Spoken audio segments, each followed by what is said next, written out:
Hello दोस्तों, dictation start होगी 3 second बाद। स्टार्ट।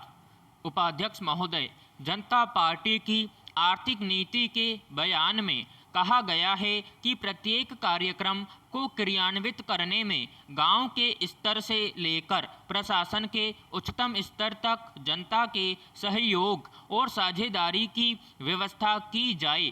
इस भावना के अनुरूप देश के लगभग 2 दर्जन से अधिक राजनीतिज्ञों, विधि और प्रशासन विशेषज्ञों ने एक संयुक्त बयान जारी करके सरकार से अनुरोध किया है कि वह पंचायतों को लोकतंत्र की आधारभूत इकाई मानकर उन्हें इस व्यवस्था के संरक्षक के रूप में विकसित करें। पैराग्राफ। जनता पार्टी ने प्रशासन के विकेंद्रीकरण पर विशेष बल दिया है। इसके अनुसार उन्हें अधिक स्वायत्तता प्रदान की जाए और उसकी शुरुआत गांवों और तहसीलों की पंचायतों से की जानी चाहिए। कुछ वर्ष पूर्व इस कानून द्वारा पंचायत राज की स्थापना की गई थी। तब उद्देश्य यही था कि जो अधिकार जनता के हैं और जिस दायित्व को संभालने की अपेक्षा की जाती है उसे जनता को सौंपा जाना चाहिए, लेकिन सिद्धांत रूप में ऐसा नहीं हुआ, क्योंकि ऐसा करने पर प्रदेश सरकार के अधिकारों में कटौती हो जाती है जो उन्हें मान्य नहीं था।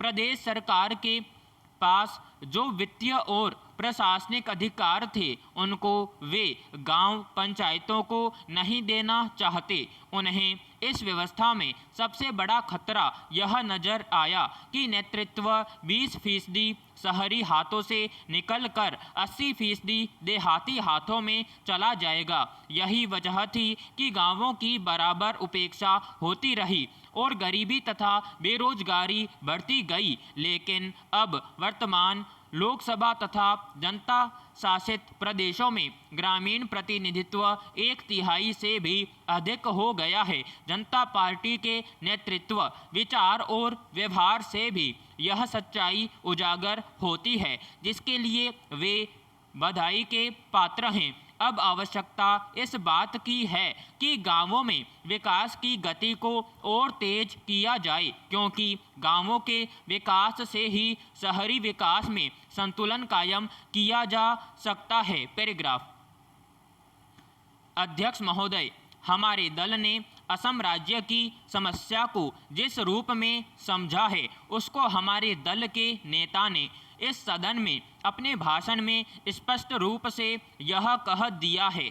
मैं फिर से इसी बात को दोहराना नहीं चाहता हूँ।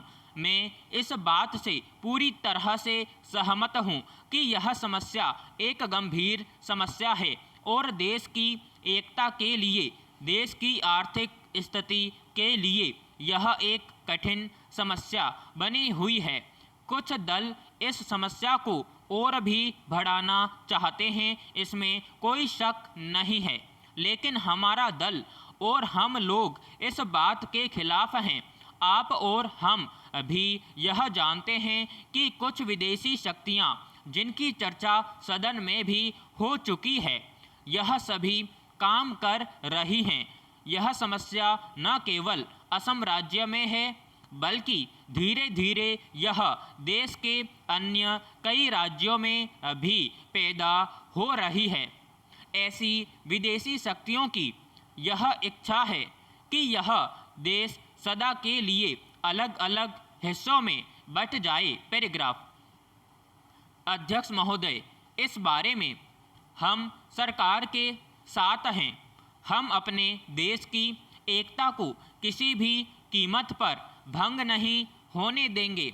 इस सब के बावजूद हमें यह जरूर सोचना चाहिए कि केंद्र सरकार ने ऐसे कौन से कदम उठाए हैं जिनसे असम राज्य की इस समस्या को सुलझाने में मदद मिली हो।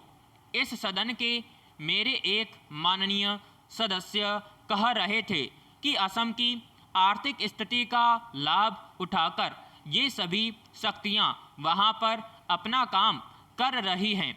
मैं भी इस बात से सहमत हूँ, लेकिन सरकार का भी तो कर्तव्य हो जाता है कि असम राज्य की आर्थिक स्थिति को जितनी जल्दी हो सके सुधारा जाए, ताकि विदेशी शक्तियां वहां की गरीब जनता से अनुचित लाभ न उठा सकें।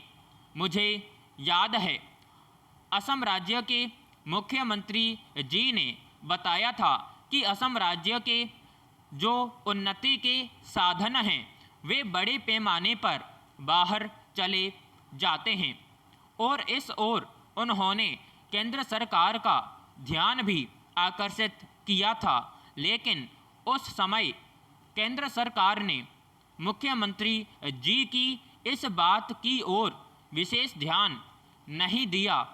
इसी तरह से यदि आप देखें तो आम असम राज्य की ओर भी विकास की योजनाओं की तरफ विशेष ध्यान नहीं दिया गया है।